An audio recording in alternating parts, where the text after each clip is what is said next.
ನಮಸ್ತೆ ಎಲ್ಲರಿಗೂ. ಹಿಂದಿನ ವೀಡಿಯೋದಲ್ಲಿ ನಾನು ನಿಮಗೆ ಹೇಳಿದ್ದೆ, ನನಗೆ ಫಸ್ಟಿಗೆ ಈ ದೊಡ್ಡ ಸಿಸ್ಟಮಲ್ಲಿ ಸಕ್ಸಸ್ ಕಂಡಿರಲಿಲ್ಲ ಅಂತ. ನಾನು ಎಷ್ಟೇ ಸತಿ ಗಿಡಗಳು ಹಾಕಿದ್ರು ಗಿಡಗಳು ಬೇರು ಬೆಳೀತಿರಲಿಲ್ಲ, ಎಲೆ ಕೂಡ ಚಿಗುರುತ್ತಿರಲಿಲ್ಲ, ಗಿಡಗಳು ಅಲ್ಲೇ ಸತ್ತೋಗ್ತಿದ್ವು. ಸೊ ನಾನು ಅವಾಗ ಡಿಸೈಡ್ ಮಾಡಿದೆ, ಫಸ್ಟಿಗೆ ಒಂದು ಸಣ್ಣ ಸಿಸ್ಟಮಲ್ಲಿ ಮಾಡಿ ನೋಡೋಣ.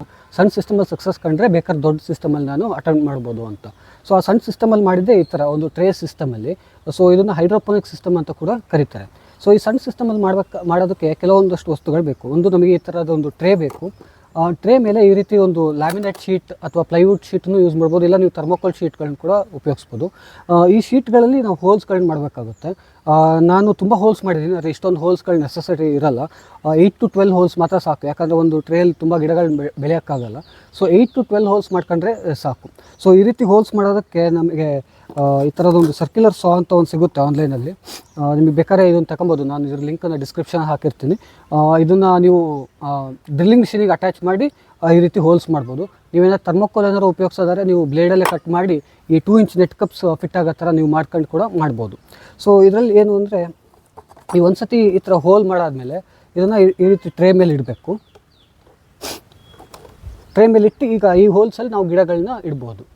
ಈಗ ನನ್ನ ಹತ್ರ ಗಿಡಗಳು ರೆಡಿ ಇದಾವೆ, ಒಂದಷ್ಟು ಗಿಡಗಳನ್ನ. ಸೊ ಈ ರೀತಿ ಹೋಲ್ಸಲ್ಲಿ ಗಿಡಗಳನ್ನ ಇಟ್ಟು ಸ್ವಲ್ಪ ಸ್ಪೇಸ್ ಕೊಟ್ಟು ಗಿಡಗಳನ್ನ ಇಡಬೇಕಾಗುತ್ತೆ ನಾವು.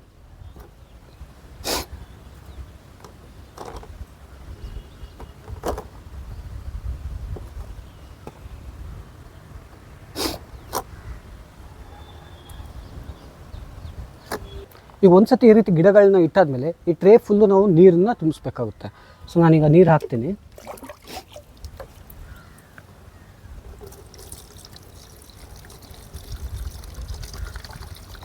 ನಿಮಗೆ ಈ ನೆಟ್ ಕಪ್ಸ್ ಏನಿರುತ್ತೆ ಅದು ನೀರಲ್ಲಿ ಮುಳುಗಬೇಕು. ಸೊ ಮೇಲ್ ತನಕ ಟ್ರೇ ಫುಲ್ ಆಗೋ ತನಕ ನಾವು ಬೇಕಾದ್ರೆ ನೀರು ಹಾಕ್ಬೋದು, ಏನು ತೊಂದರೆ ಇರೋಲ್ಲ.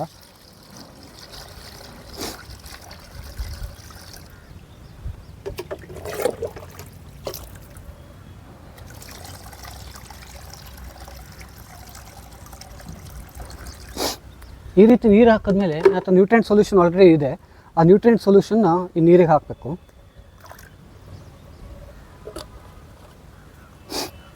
ನಾನು ಉಪಯೋಗಿಸ್ತಾರ ನ್ಯೂಟ್ರಿಯೆಂಟ್ ಸೊಲ್ಯೂಷನ್ ಲಿಂಕ್ ಕೂಡ ನಾನು ಡಿಸ್ಕ್ರಿಪ್ಷನಲ್ಲಿ ಹಾಕಿರ್ತೀನಿ.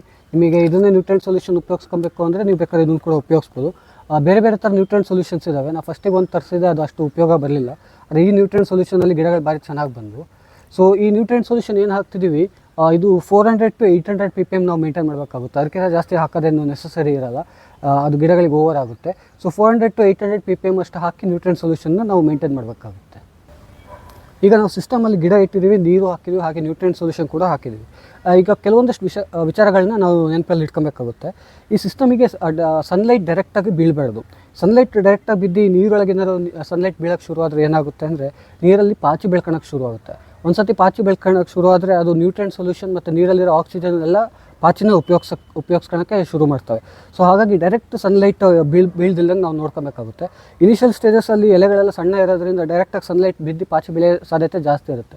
ಒಂದು ಸತಿ ಗಿಡಗಳು ಫುಲ್ ದೊಡ್ಡ ಆದಾಗ ಎಲೆಗಳೇ ಫುಲ್ ಕವರ್ ಮಾಡುತ್ತೆ, ಆವಾಗ ಸನ್ಲೈಟ್ ಡೈರೆಕ್ಟಾಗಿ ನೀರಲ್ಲಿ ಬೀಳಲ್ಲ. ಸೊ ಒಂದು 15-20 ಡೇಸ್ ತನಕ ನಾವು ಸನ್ಲೈಟನ್ನು ಡೈರೆಕ್ಟಾಗಿ ಬೀಳ್ದಿಲ್ದಂಗೆ ಒಂದು ನಾವು ಮೇಂಟೈನ್ ಮಾಡಬೇಕಾಗುತ್ತೆ. ಆಮೇಲೆ ಇನ್ನೊಂದೇನು ಅಂದರೆ, ಇದರಲ್ಲಿ ನೀರು ಇದರಲ್ಲಿ ಸ್ಟ್ಯಾಗ್ನೆಂಟ್ ಆಗಿರುತ್ತೆ. ಸ್ಟ್ಯಾಗ್ನೆಂಟ್ ಆಗಿದ್ದರೆ ಅದರಲ್ಲಿರೋ ಆಕ್ಸಿಜನ್ ಎಲ್ಲ ಗಿಡಗಳು ಉಪಯೋಗಿಸ್ತಾ ಹೋಗ್ತವೆ, ನೀರಲ್ಲಿರೋ ಆಕ್ಸಿಜನ್ ಕಮ್ಮಿ ಆಗುತ್ತೆ. ಈಗ ಈ ಸಿಸ್ಟಮಲ್ಲಾದರೆ ನೀರು ಯಾವಾಗಲೂ ಮೇಲ್ಗಡೆಯಿಂದ ಬೀಳ್ತಾ ಇರೋದ್ರ ಕಾರಣ ಅದು ಆಕ್ಸಿಜನ್ ಜೊತೆ ಮಿಕ್ಸ್ ಆಗುತ್ತೆ, ಆ ಆಕ್ಸಿಜನ್ನ ಬೇರುಗಳು ಉಪಯೋಗಿಸ್ತವೆ. ಆದರೆ ಇದರಲ್ಲಿ ಆಕ್ಸಿಜನ್ನು ಮಿಕ್ಸ್ ಆಗಲ್ಲ, ಯಾಕಂದ್ರೆ ನೀರು ಸ್ಟ್ಯಾಗ್ನೆಂಟ್ ಇರುತ್ತೆ. ಸೊ ನಾವು ಅದಕ್ಕೆ ಏನು ಮಾಡ್ಬೋದು ಅಂದರೆ, ಈ ರೀತಿ ಒಂದು ಅಕ್ವೇರಿಯಂ ಪಂಪ್ ಬರುತ್ತೆ, ನಾವೆಲ್ಲ ಈ ಅಕ್ವೇರಿಯಮಲ್ಲಿ ಮೀನಿಗೆ ಅಂತ ಉಪಯೋಗಿಸ್ತೀವಲ್ಲ, ಆ ರೀತಿ ಪಂಪನ್ನು ನಾವು ಬೆಳಗ್ಗೆ ಒಂದು 10-15 ಮಿನಿಟ್ಸು ಮತ್ತು ಸಂಜೆ ಒಂದು 10-15 ಮಿನಿಟ್ಸ್ ಎಲ್ಲ ಹಾಕಿ ಆನ್ ಮಾಡಿ ಇಡ್ಬೋದು. ಇಲ್ಲ ನಾವು ಇನ್ನೊಂದೇನು ಮಾಡ್ಬೋದು ಅಂದರೆ, ಒಂದು ಮಗ್ಗನ್ನು ಉಪಯೋಗಿಸ್ಕೊಂಡು ದಿನ ಈ ಟ್ರೇನ್ ಎತ್ತಿ ನೀರಿನ ಮೇಲೆ ಕೆಳಗೆ ಎತ್ತಾಡಿಸ್ಬೇಕಾಗುತ್ತೆ. ಎತ್ತಾಡ್ಸೋದ್ರಿಂದ ಅವಾಗ ಆಕ್ಸಿಜನ್ ಅಂಶ ಮತ್ತೆ ಜಾಸ್ತಿ ಆಗುತ್ತೆ. ಮತ್ತು ಇನ್ನೊಂದೇನು ಅಂದರೆ, ಗಿಡಗಳು ಈಗ ಸಣ್ಣಲ್ಲಿರ್ಬೇಕಾದ್ರೆ ಮಾತ್ರ ಇದನ್ನು ಮಾಡಬೇಕಾಗುತ್ತೆ. ಒಂದು ಸತಿ ಗಿಡಗಳು ದೊಡ್ಡ ಆದಾಗ ಬೇರು ಫುಲ್ಲು ಟ್ರೇ ತುಂಬ ಬೇರುಗಳು ತುಂಬೋಗುತ್ತೆ, ಒಂದಕ್ಕೊಂದು ಬೇರು ಅಂಟ್ಕೊಂಡು ಇಡೀ ಟ್ರೇ ಫುಲ್ಲು ನಿಮಗೆ ಬೇರೆ ಕಾಣುತ್ತೆ. ಅವಾಗ ಏನಾಗುತ್ತೆ ಅಂದರೆ, ಗಿಡಗಳು ವಿತಿನ್ 2 ಡೇಸ್ ಇದರಲ್ಲಿರೋ ನೀರನ್ನು ಫುಲ್ಲು ಉಪಯೋಗಿಸುತ್ತೆ. ಸೊ ಅವಾಗ ನಾವು ಯಾವಾಗಲೂ ಫ್ರೆಶ್ ನೀರನ್ನು ಹಾಕ್ತಾ ಇರೋದ ಕಾರಣ ಅವಾಗ ಆಕ್ಸಿಜನ್ ನೆಸಸರಿ ಬರಲ್ಲ. ಯಾಕಂದರೆ ನೀರು ಖಾಲಿ ಆಗ್ತಿರುತ್ತೆ, ನಾವು ಫ್ರೆಶ್ ನೀರು 2 ಡೇಸ್ ಒಂದು ಸತಿ ಹಾಕ್ತಾನೆ ಇರ್ತೀವಿ. ಆ ಫ್ರೆಶ್ ವಾಟರಲ್ಲಿ ಆಕ್ಸಿಜನ್ ಇರುತ್ತಲ್ಲ, ಸೊ ಅದನ್ನು ಗಿಡಗಳು ಉಪಯೋಗಿಸ್ಕೊತವೆ. ಮತ್ತೊಂದೇನು ಅಂದರೆ, ಇದರಲ್ಲಿ ದೊಡ್ಡ ಗಿಡಗಳನ್ನ ಬೆಳೆಯೋಕೆ ಹೋಗ್ಬಿಡಿ, ಎಲೆಕೋಸು ಅಥವಾ ಹೂಕೋಸು ಗಿಡಗಳನ್ನ ಬೆಳೆಯೋಕೆ ಹೋಗ್ಬಿಡಿ. ಯಾಕಂದರೆ ಅದನ್ನು ಬೆಳೆಯೋಕ್ಕೆ ಶುರು ಮಾಡಿದ್ರೆ ಅದರಲ್ಲಿರೋ ಎಲೆಗಳು ತುಂಬ ದೊಡ್ಡ ಬರೋದ್ರಿಂದ ಒಂದು ಟ್ರೇಲಿ ಒಂದೇ ಗಿಡ ಬೆಳೆಯೋಕ್ಕಾಗೋದು, 2-3 ಎಲ್ಲ ಬೆಳೆಯೋಕ್ಕಾಗಲ್ಲ. ಅದ್ರ ಬದಲು ಈ ರೀತಿ ಮೆಣಸಿನ್ಕಾಯಿ ಗಿಡ, ಪಾಲಕ್ಕು, ನೀವು ಲೆಟ್ಯೂಸು, ಈ ರೀತಿ ಸಣ್ಣ ಪುಟ್ಟ ಹರವೆ ಸೊಪ್ಪುಗಳು, ಈ ಥರ ಸಣ್ಣ ಪುಟ್ಟ ಎಲೆ ಪದಾರ್ಥಗಳ ಗಿಡಗಳನ್ನ ಇದರಲ್ಲಿ ಹಾಕಿ. ಅವಾಗ ನೀವು 8ರಿಂದ 12 ಗಿಡಗಳು ಒಂದು ಟ್ರೇಯಲ್ಲಿ ಬೆಳಿಬೋದು. ನೀವೇನಾದ್ರು ಎಲೆಕೋಸು ಅವೆಲ್ಲ ಹಾಕೋಕ್ಕೆ ಶುರು ಮಾಡಿದ್ರೆ ಒಂದೇ ಗಿಡ ಆಗುತ್ತೆ, ನಿಮಗೆ ಜಾಸ್ತಿ ಏನು ಬೆಳೆಯೋಕ್ಕಾಗಲ್ಲ, ಮತ್ತು ಅವು ತುಂಬ ಟೈಮ್ ಕೂಡ ತಗೊಳುತ್ತೆ. ಇದರ ವಿತಿನ್ 1 ಮಂತ್ ನಮಗೆ ಬೇಕಾಗಿರೋ ಗಿಡಗಳು ಸಿಗ್ತವೆ. ಸೊ ಶುರುವಲ್ಲೇ ಈ ಥರ ದೊಡ್ಡ ಸಿಸ್ಟಮ್ ಮಾಡಿ ತುಂಬ ದುಡ್ಡು ಹಾಕೋದ್ರ ಬದಲು ಈ ರೀತಿ ಸಣ್ಣ ಸಿಸ್ಟಮಲ್ಲಿ ನೀವು ಗಿಡಗಳನ್ನ ಬೆಳೆದು ನೋಡಿ, ನಿಮಗೂ ಕೂಡ ಐಡಿಯಾ ಬರುತ್ತೆ. ಗಿಡಗಳು ಚೆನ್ನಾಗಿ ಬರ್ತಿದಾವ, ಇದರಲ್ಲಿ ಮೆಣಸಿನಕಾಯಿ ಸಿಗ್ತಿದಾವ, ಪಾಲಕ್ ಎಲೆ ಚೆನ್ನಾಗಿ ಸಿಗ್ತಿದಾವ, ಪಾಲಕ್ ಎಲೆಗಳ ಬಣ್ಣ ಯಾವ ರೀತಿ ಇದೆ, ಇವನ್ನೆಲ್ಲ ನೀವು ಇನಿಷಿಯಲ್ ಸ್ಟೇಜಸ್ಸಲ್ಲೇ ನೀವು ಇದರಲ್ಲಿ ನೋಡ್ಬೋದು. ನೀವು ಒಂದು ಸತಿ ನ್ಯೂಟ್ರಿಯೆಂಟ್ ಸೊಲ್ಯೂಷನ್ಸ್ ಹಾಕಿದ್ರೆ ಇನಿಷಿಯಲ್ ಸ್ಟೇಜಸ್ಸಲ್ಲಿ 20 ಡೇಸ್ ತನಕ ಏನು ಹಾಕೋದು ಬೇಕಾಗಿರಲ್ಲ, ಗಿಡಗಳು ಸಣ್ಣ ಇರ್ತವೆ. ಒಂದು ಸತಿ ಗಿಡ ಬೆಳೆಯೋಕ್ಕೆ ಶುರು ಆದಮೇಲೆ ನೀವು 1 ವೀಕ್ ಅಥವಾ 10 ಡೇಸ್ ಒಂದು ಸತಿ ನೀವು nutrient solution hockey 400 to 800 ppm ನೀವು ಮೇಂಟೈನ್ ಮಾಡಬೇಕಾಗುತ್ತೆ. ದಿನ ನ್ಯೂಟ್ರಿಯೆಂಟ್ ಸೊಲ್ಯೂಷನ್ ಹಾಕಬೇಕನ್ನೋದೇನು ಇರೋದಿಲ್ಲ. ಮುಂದಿನ ವಿಡಿಯೋದಲ್ಲಿ ನಾನು ನಿಮಗೆ ಈ ರೀತಿ ಗಿಡಗಳನ್ನ, ಈಗ ಸಸಿಗಳನ್ನ ಹೇಗೆ ರೆಡಿ ಮಾಡ್ಕೊಬೇಕು, ಈ ಸಿಸ್ಟಮಿಗೆ ಹಾಕಬೇಕು ಅಂದರೆ ಡೈರೆಕ್ಟಾಗಿ ಗಿಡಗಳನ್ನ ನಾವು ತಂದು ಇಟ್ಟರೆ ಆ ಗಿಡಗಳು ಬೆಳೆಯೋದಿಲ್ಲ. ಇದಕ್ಕೆ ಫಸ್ಟು ಸಸಿಗಳನ್ನ ರೆಡಿ ಮಾಡ್ಕೊಬೇಕಾಗುತ್ತೆ. ಸಸಿಗಳನ್ನ ಹೇಗೆ ರೆಡಿ ಮಾಡ್ಕೊಳ್ಳೋದು, ಹಾಗೆ ಬೇಕಾಗಿರೋ ಬೀಜಗಳನ್ನ ಸುಲಭವಾಗಿ ಹೇಗೆ ಮೊಳಕೆ ಬರ್ಸ್ಕೊಳ್ಳೋದು ಅನ್ನೋ ಬಗ್ಗೆ ಮುಂದಿನ ವಿಡಿಯೋದಲ್ಲಿ ನಾನು ನಿಮಗೆ ಮಾಹಿತಿ ಕೊಡೋಕ್ಕೆ ಇಷ್ಟಪಡ್ತೀನಿ. ಈ ರೀತಿ ವಿಡಿಯೋಗಳ ಬಗ್ಗೆ ನಿಮಗೆ ಏನಾದರೂ ಆಸಕ್ತಿಗಳಿದ್ದರೆ ದಯವಿಟ್ಟು ಚಾನಲ್ಗೆ ಸಬ್ಸ್ಕ್ರೈಬ್ ಮಾಡಿ, ಹಾಗೆ ನಿಮ್ಮ ಫ್ರೆಂಡ್ಸ್ ಆ್ಯಂಡ್ ಫ್ಯಾಮಿಲಿ ಒಟ್ಟಿಗೆ ಶೇರ್ ಮಾಡ್ಕೊಳ್ಳಿ, ಅವರಿಗೂ ಕೂಡ ಸಬ್ಸ್ಕ್ರೈಬ್ ಮಾಡೋಕ್ಕೆ ಹೇಳಿ.